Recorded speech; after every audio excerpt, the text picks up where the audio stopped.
Before we dive into this betrayal story, hit that like button. It helps others hear this truth, and trust me, you won't want to miss what happens next. I was at work, just grinding through back-to-back meetings, trying to stay awake with my third cup of black coffee. I barely had time to eat, let alone breathe.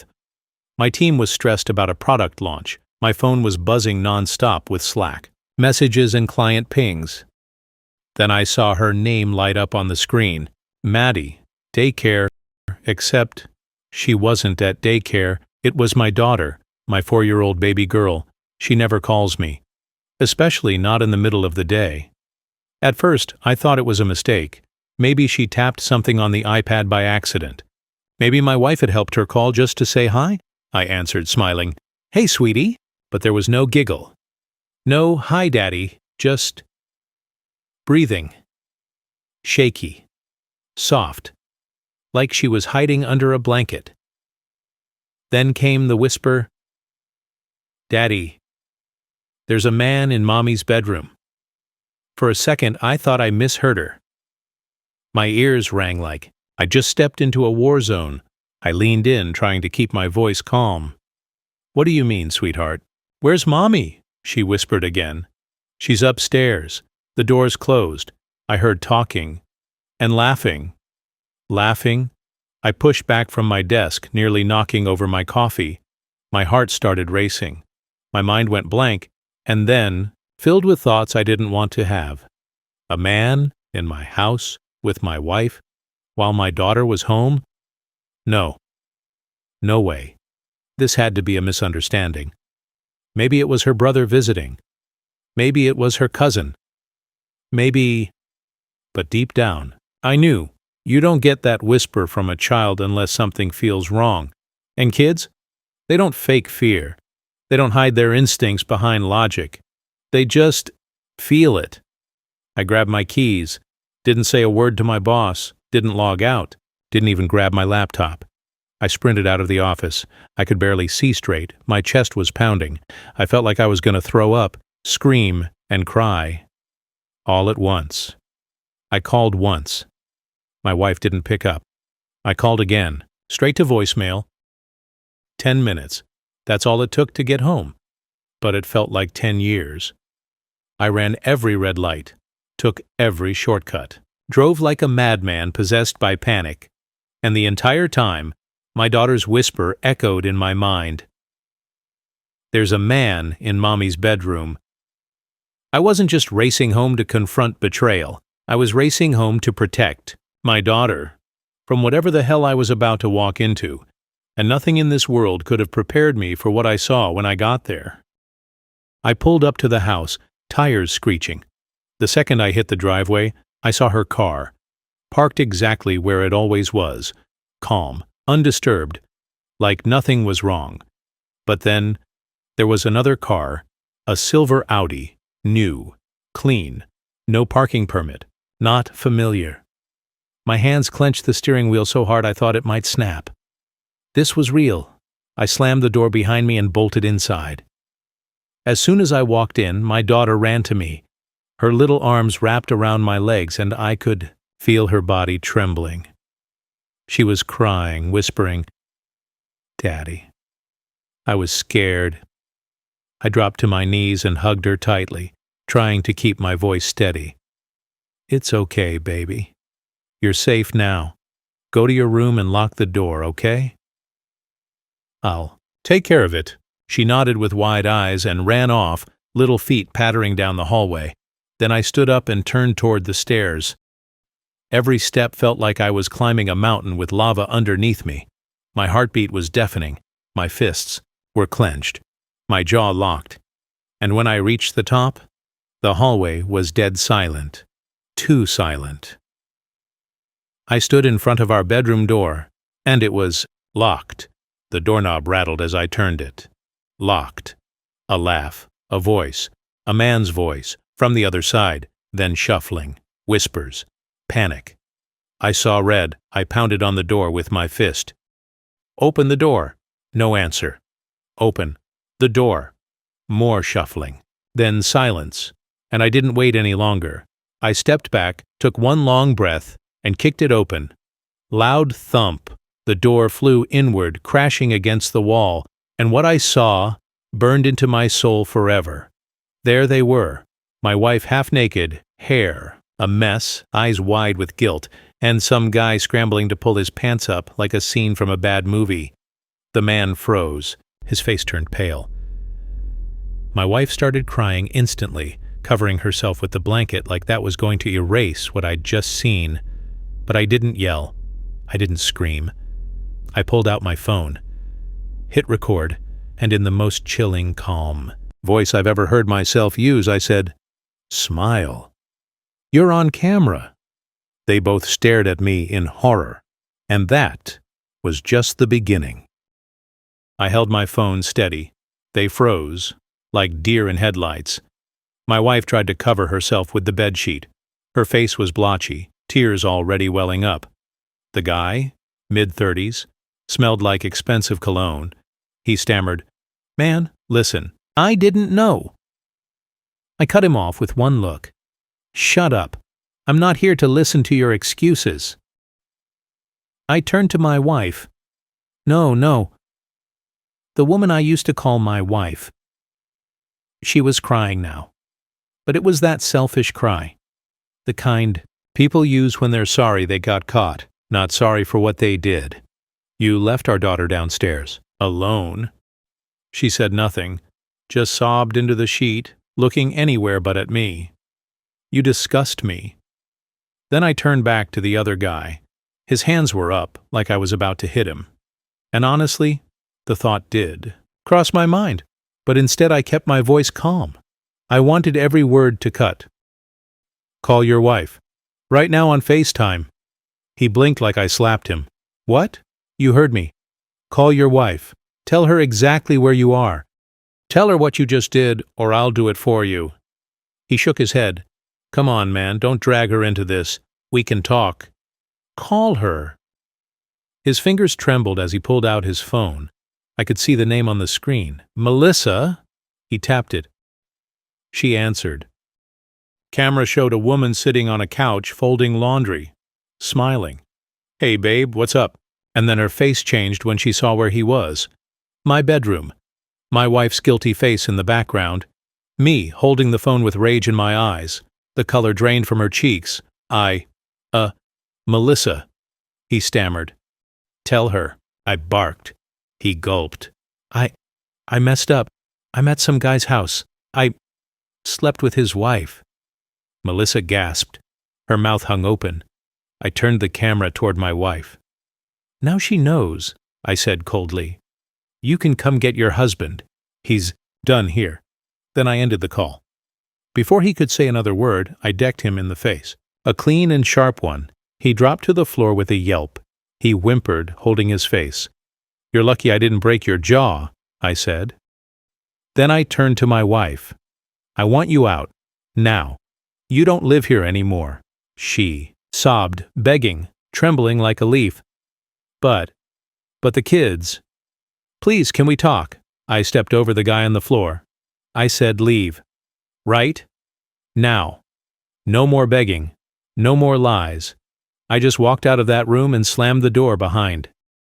I walked down the stairs, each step heavier than the last. My daughter peeked out of her room, eyes red and scared. I knelt down, trying to force some calm into my voice. "Sweetheart, go pack your things. You're gonna stay with Grandma for a while, okay?" She nodded, wiping her tears. Then I heard footsteps behind me. My wife, wrapped in a hoodie, face blotchy, still crying, stumbled down the stairs holding a bag. "Please," she whispered. "Can we talk? I made a mistake. I didn't mean to hurt you." I said, "You didn't just hurt me. You shattered this family. You left our daughter alone to cheat in our home. You let a stranger into our lives." She reached for my hand. "Please." "It was just once. I wasn't thinking." I jerked my hand away. Sharp exhale. "Stop lying. Just stop." I opened the front door. "You chose this. Now live with it." She looked around like she didn't know where to go. "Where am I supposed to stay?" I pointed out the door. "Not my problem. Call your little boyfriend's wife. Maybe she has a couch for you." She started to cry again. Her lip quivered. She whispered, "She left him. He's got nowhere to go." I tilted my head. "Then maybe the two of you can go ruin a hotel room together." "But not here." The guy, still dripping from his nose, limped down the stairs behind her, holding his phone and muttering something about an Uber. I stepped outside and called out to the neighborhood. "Hey, Melissa, your husband's ready to be picked up. Front door delivery." A few curtains moved. One of my neighbors stepped out onto their porch. I didn't care. Let everyone see. Let them all see. My wife's face went pale. She tried to whisper, "Please, don't do this here." I looked at her one final time. "You did this. Not me." And then I slammed the door behind them. I stood in that quiet hallway for what felt like hours, just breathing, staring at the walls. The silence was deafening. Then I heard the sound of her car starting, followed by tires pulling out of the driveway, and for the first time in years, I was alone, but at least I wasn't being lied to anymore. The house was too quiet. I sat on the couch, staring at the family photo above the fireplace, all of us smiling, matching outfits, my arm around her, our daughter laughing. I couldn't look at it anymore. I stood up, yanked the frame off the wall, and tossed it face down on the coffee table. The glass cracked. It felt right. Later that night, my mom picked up our daughter. I didn't tell her everything, just that her mom had to leave for a while. But my daughter? She's smart. She didn't ask many questions, just looked at me with big, sad eyes. "I knew you'd come home," she whispered as she hugged me tight. I was scared, but I knew you'd come. That broke me. I nodded, kissed her forehead, and held her for a long time. After they left, I poured a glass of whiskey and sat in the silence. My hands were still shaking. I thought the worst was over. I was wrong. Because about an hour later, my phone buzzed. It was a message from Melissa, the other man's wife. "I hope you're okay. Just wanted to let you know. This wasn't the first time. I've found messages going back months." He lied to me too. I stared at the screen. My blood ran cold. I asked her to send screenshots. She didn't hesitate. And what she sent, it blew everything wide open. Dates, times, locations, hotel receipts, even selfies. My wife hadn't just cheated once. She had been carrying out a full-blown affair for nearly a year. Every time I thought she was out with her girlfriends, every work trip she swore she had to take, lies. All of it. There were even pictures of her wearing lingerie I had bought her in another man's hotel room. I felt sick, heavy breathing. I staggered to the kitchen sink and vomited. I stood there, gripping the edge of the counter, cold sweat on my forehead. She'd looked me in the eye 1,000 times and told me she loved me. Slept in my bed, hugged our daughter, took my money, wore my ring, and all the while she was laughing behind my back. This wasn't a mistake. This was planned betrayal. That night, I started packing up her things. Every pair of heels, every dress, every memory we built in this house, boxed and stacked. By the front door, I changed the locks the next morning. She tried texting, calling, begging. I didn't answer. She sent voice notes, crying, pleading, telling me it wasn't what it looked like. But I had proof, and I wasn't going back. I filed for divorce the same week, and that was only the beginning of her downfall. If this story hits you, smash that like button, drop a comment. What would you do if your child called you with a message like that? And don't forget to subscribe for more shocking betrayals you won't believe. Divorce papers were filed within days. There was no more talking, no more working it out, no more pretending. She texted me nonstop. Apologies, explanations, even threats disguised as desperation. "You're ruining our family. Don't do this to our daughter. I made a mistake, but you're being cruel." Cruel? She shattered our marriage, scarred our daughter, and brought a stranger into my home, but I was the cruel one? She tried calling my mom too, tried to get her on, her side. Didn't work. My mom's old school. She said, "You broke my son's heart. You don't get to cry now." I stayed silent through it all, but then her real world started crumbling. First, the affair partner's wife Melissa filed for divorce, just like I did. But unlike me, she went all the way. Melissa exposed the affair to his job. Turns out, he worked for a conservative firm with a morality clause. He was fired, just like that. A six-figure salary gone overnight. And when she kicked him out, he had nowhere to go. Guess who he tried to call? Yup, my wife. She didn't have a job. She'd been living off my income for years. So when she tried to shelter him, sleeping on a friend's couch, sneaking him in, they both got kicked out. No job, no apartment, no money. The two of them went from hotel hopping to begging people for favors. I got full custody of our daughter. My lawyer made sure of it. The judge took one look at my evidence, photos, video, and testimony from a 4-year-old, and didn't hesitate. Primary custody awarded to the father. My ex was granted supervised visitation only. No overnights, no unsupervised contact. That broke her. She showed up to court in tears, begging the judge for another chance, but the judge said, "You prioritized your affair over your child's safety. Actions have consequences." After that, she went around telling everyone I was punishing her, that I was turning our daughter against her. But people already knew. The neighborhood knew. Our mutual friends knew. Melissa had posted the full story online. Every screenshot, every lie, every dirty detail, and it went viral. People were calling her a homewrecker, a narcissist, a bad mother. She deleted all her social media, tried to hide, but it was too late. No one was on her side anymore, even the affair partner. He eventually ghosted her too. Word got around that he had moved in with his sister trying to rebuild his life. He blocked her on everything. She went from having a family, a home, and a daughter who adored her to being completely alone, and I didn't lift a single finger to ruin her. She did it all by herself. It had been months. Some nights were still hard. I'd hear a sound in the house and instinctively think it was her. I'd reach across the bed out of habit only to touch cold sheets. But slowly, something changed. I started sleeping better, eating again, smiling even. My daughter. She was doing great. Therapy helped her talk through it all. She asked questions like, "Why did Mommy have that man in her room?" And I gave her age-appropriate truth. Sometimes grown-ups make very bad choices, and those choices come with consequences. She understood more than I expected. We built a new routine.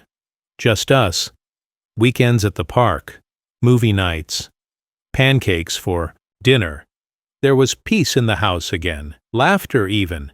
And then came the twist I never saw coming. I got a call from an unknown number. It was Melissa. Her voice was calm, too calm. "I thought you should know. Your ex-wife showed up at my office today." I blinked. "What?" "She was looking for him, said she hadn't heard from him in weeks, thought he might be hiding out with me." I sat down slowly. "She lost her job, didn't she?" I asked. "Yep. Lost the apartment too, and now she's looking for scraps." I could hear the disgust in her voice. But then she said something that made me cold. "She mentioned your daughter, said she was going to fight for full custody." I laughed bitterly. "She doesn't have a place to live," Melissa replied. "Doesn't matter, she's desperate now. And desperate people do stupid things." My gut twisted, not because I thought she'd win, she didn't stand a chance, but because I knew she'd try something irrational, selfish, and reckless, like always. And just days later, she did. She showed up at the daycare, unannounced, uninvited. She told the staff she was there to take her daughter home. Luckily, they didn't fall for it. They called me immediately, locked the doors, kept my daughter safe. I got there in 10 minutes flat. My ex was outside, screaming, crying, swearing she had a right to see her baby. Police were already there when I pulled up. They escorted her off the property. Later, I filed a restraining order. The court granted it without hesitation. And that was the final nail in the coffin. She was now legally barred from being within 200 feet of our home, the daycare, or my daughter. Even her supervised visitation was revoked. She was finished. She didn't just lose her marriage, she lost everything. 6 months. That's how long it took for me to feel alive again. The house was mine. The energy was different, warmer, lighter. I repainted rooms, got new furniture, took down every photo of her. The funny thing, when you're free from someone toxic, you don't just survive. You thrive. One weekend, I took my daughter to the park. She was on the swings, giggling, flying higher and higher. Out of the corner of my eye, I spotted her, my ex, sitting alone on a bench across the field. She looked rough, messy hair, bags under her eyes, clothes that didn't fit right, pale and empty. She just sat there watching us, didn't move, didn't wave, just stared. I didn't acknowledge her. I didn't need to. She wasn't a part of this world anymore. But what broke me, what really sealed the moment, was when my daughter saw her and whispered, "Daddy, is that the lady from before?" Not Mommy, the lady from before. That crushed everything, more than any divorce ever could. Later that week, I heard from a mutual friend. Apparently, she was working part-time at a diner, living in a rented room with 2 strangers, trying to get back on her feet. But the damage she caused, it was permanent. Nobody wanted to be associated with her. The affair scandal followed her like a shadow. The affair partner moved to another state, blocked her completely, and was trying to repair things with his kids, not his marriage. Melissa made sure of that. I found someone new, years later, when I was ready. A kind woman who loved my daughter like her own, and never made me question my worth. But I never forgot what happened, not out of pain, but as a reminder to trust my instincts, to protect my peace, and to never ever ignore the warning signs. So to anyone out there going through something like this, let them go. Let the truth come out. Let karma do what it does best. Because sometimes, revenge isn't about getting even, it's about getting better. And when they see you rise, that's the real punishment. Cheaters always think they'll get away with it until life flips the script. If you enjoyed this takedown, smash the like button, drop a comment with your favorite moment, and make sure you're subscribed. You don't want to miss what's coming next.